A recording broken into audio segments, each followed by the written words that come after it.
கொள்கிறேன். உங்களுக்கு மத்தியிலே எனக்கு பேசுவதற்கு வழங்கப்பட்டுள்ள தலைப்பு பாசிச ஆட்சியிலே அச்சுறுத்தப்படும் சிறுபான்மையினர் என்ற தலைப்பில் இருக்கிறார்கள். இந்த நாம் அறிந்து கொள்ள வேண்டிய ஒரு விஷயமாக இருக்கிறது சகோதரிகளே. இந்த நாட்டிலே பிறந்த ஒரு குடிமகன், இந்த நாட்டிலே பிறந்த ஒரு குழந்தை, அது ஆணாக இருக்கட்டும் அது பெண்ணாக இருக்கட்டும், அந்த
என்று சொல்கிறார். நீங்கள் எல்லாம் ஏற்கனவே வேற ஒரு மதத்திலே இருக்கிறீர்கள், உங்களுடைய உண்மையான மதத்தை நோக்கி திரும்புங்கள் என்று கர்வாப்சியை கொண்டு வந்து பலதரப்பட்ட மக்களுடைய மத சுதந்திரம் பறிக்கப்பட்டது. அடுத்து குறிப்பிட்ட ஒரு சமூகத்தின் மீது இந்த அரசாங்கம் கொடுக்கக்கூடிய அந்த தாக்குதல்களை நான் பட்டியலிடுகிறேன். முதல்ல கர்வாப்சியை கொண்டு வந்தாங்க. அடுத்து லவ் ஜிஹாத் என்ற பெயரிலே இன்றைக்கு மிகப்பெரிய கலவரத்தை ஏற்படுத்தி உத்தரப்பிரதேசத்திலே முசாஃபர் நகரத்திலே பல படுகொலைகள் நடத்தப்பட்டிருக்கு. அடுத்து வந்தாங்க மாட்டிறைச்சி உண்பது, மாடுகள் அறுக்கப்படக்கூடாது என்று குறிப்பாக அடுத்தடுத்து ஒரு குறிப்பிட்ட சமூகத்தின் மீது வெறுப்பு அரசியலை கட்டமைத்துக் கொண்டே இருந்தார்கள். மாட்டிறைச்சியின் பேர் பல பேர் இந்த கொடூரமாக கொலை செய்யப்பட்டார்கள். எந்த அளவுக்கு சொன்னா ராத்திரியில அவருடைய மகன் ராணுவத்திலே வேலை செய்து கொண்டிருக்கிறார். முகமது அஸ்லான் என்று சொல்லப்படக்கூடிய 70 வயதான ஒரு முதியவர், அவருடைய வீட்டிலே ஆட்டிறைச்சி இருக்கிறது. அதை மாட்டிறைச்சி என்று சொல்லி கோயிலிலே அவங்க அறிவிப்பு செய்து இங்கே மாட்டிறைச்சி வைத்திருக்கிறார்கள் என்று சொல்லி ஒரு பெரும் குண்டர் படையை கூட்டிக் கொண்டு அவருடைய வீடுகளுக்குள் நுழைந்து அவருடைய அடுப்படைக்குள் நுழைந்து அங்கே அந்த பாத்திரத்தில் என்ன பொருள் இருக்கிறது என்பதை ஆய்வு செய்யக்கூடிய அளவுக்கு இன்றைக்கு ஒரு குறிப்பிட்ட சமூகத்தின் மீது அரசாங்கத்தின் அத்துமீறல்கள் நடந்து கொண்டிருக்கிறது. சகோதரி, இப்படியெல்லாம் எங்க நடக்கும்? அந்த அஸ்லான் என்ற அந்த முதியவர் அடைத்து படுகொலை செய்யப்படுகிறார் அந்த இடத்திலே. அதுக்கு அடுத்ததாக என்ன சொன்னாங்க?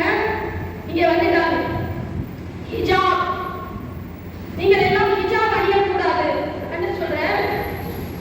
இந்த இந்திய நாட்டிலே பிறந்த ஒரு ஆணோ பெண்ணோ அவர் எப்படி ஆடை அணிய வேண்டும் என்பதை அரசு எப்படி தீர்மானிக்க முடியும்? அதுக்கு கான்ஸ்டிடியூஷன்ல ஏதாவது ஆக்ட் இருக்குதா? நீங்க இத போடணும்னு நீங்க ஏன் சொல்றீங்க? நீங்க இத போடக்கூடாதுன்னு நீங்க ஏன் சொல்றீங்க? என்ன ஆடை அணிந்து கொள்ள வேண்டும் என்பது என்னுடைய தனிநபர் சுதந்திரம். அந்த தனிநபர் சுதந்திரத்திற்குள்ளே நீங்க ஏன் தலையிடுகிறீர்கள்? இந்த நாடு எனக்கு, இந்த நாட்டுடைய கான்ஸ்டிடியூஷன் எனக்கு அதற்கான உரிமையை வழங்கி இருக்கிறது. இந்த நாட்டிலே பிறந்த ஒரு குழந்தை, அந்த குழந்தை பருவ வயதை அடைந்து இது சரி இது தவறு என்று தீர்மானிக்கக்கூடிய ஒரு வயதிற்கு பிறகு நீங்க சொல்ல போனா ஓட்டு போற வயசு எடுத்துக்கங்க.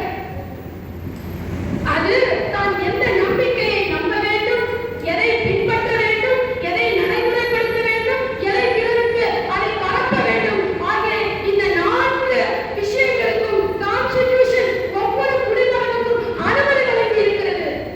அப்படி இருக்கும் பொழுது நாங்கள் இந்திய மக்கள், இந்தியா முழுவதும் இருக்கக்கூடிய இந்தியாவிலே பிறந்த இந்தியாவுடைய சுதந்திரத்திற்காக தங்களுடைய சதவீதத்திற்கும் அதிகமாக பாடுபட்ட ஒரு சமூகம் தங்களுடைய வாழ்க்கையில அவங்களுடைய மதநம்பிக்கையின் அடிப்படையிலே ஹிஜாபை போடக்கூடாதுன்னு சொல்வதற்கு கவர்மெண்ட்டுக்கு என்ன உரிமை இருக்கிறது? அப்ப நீங்க கான்ஸ்டிடியூஷனை வச்சு ஆட்சி செய்ய வந்தீங்களா? இல்ல உங்களுடைய சொந்த கருத்தியலை நீங்க ஆட்சிக்கு நீங்க கொண்டு வந்தீங்களா? இப்படிப்பட்ட சமூகத்திலே நாம் வாழ்ந்து கொண்டிருக்கிறோம். இஸ்லாமியர்கள் மீது தனிப்பார்வை, இஸ்லாமோபோபியா என்ற வெறுப்பு இன்று பரப்பப்பட்டு கொண்டு வருகிறது. நாங்கள் தங்களை இந்துக்களுடைய காவலர்களாக காட்டிக் கொள்வதற்காக, நாங்களெல்லாம் இந்து பாதுகாவலர்கள், பசு பாதுகாவலர்கள் என்று தங்களை காட்டிக் கொள்வதற்காக இன்றைக்கு கோயிலை மஸ்ஜிதை எடுத்தார்கள், கோயிலை கட்டினார்கள். இன்றைக்கு இதையே சொல்லி அவர்கள் அரசியல் நடத்தினார்கள்.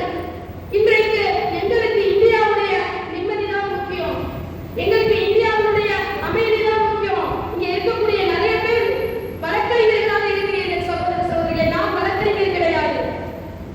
நான் பாதிக்கப்பட்ட ஒரு சமூகத்திலே வழக்கு தொடுத்த ஒரு பாதிக்கப்பட்ட ஒரு சமூகத்தின் ஒரு பெண். உங்களுக்கு எல்லாம் தெரியும், இந்தியாவிலே 50 வருட காலமாக சட்ட போராட்டம் நடத்தப்பட்டு வந்த ஒரு வழக்கினுடைய தீர்ப்பை நீங்கள் அறிந்து வைத்திருப்பீர்கள். என்ன தீர்ப்பு? பாபர் மஸ்ஜிதுடைய அந்த தீர்ப்பு. இது கான்ஸ்டிடியூஷனுக்கு உட்பட்டு வழங்கப்பட்ட தீர்ப்பா?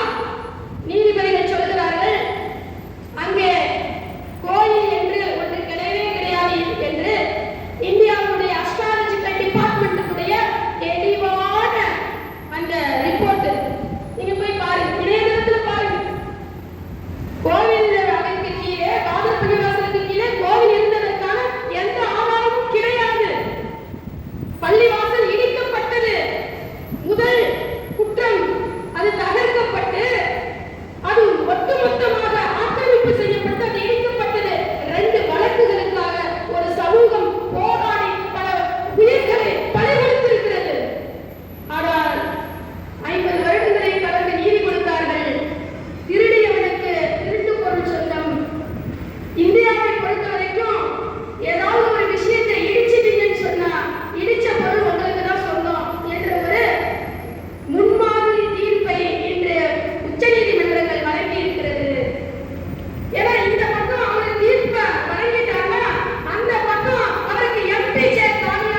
அவர்களுடைய குற்றங்களை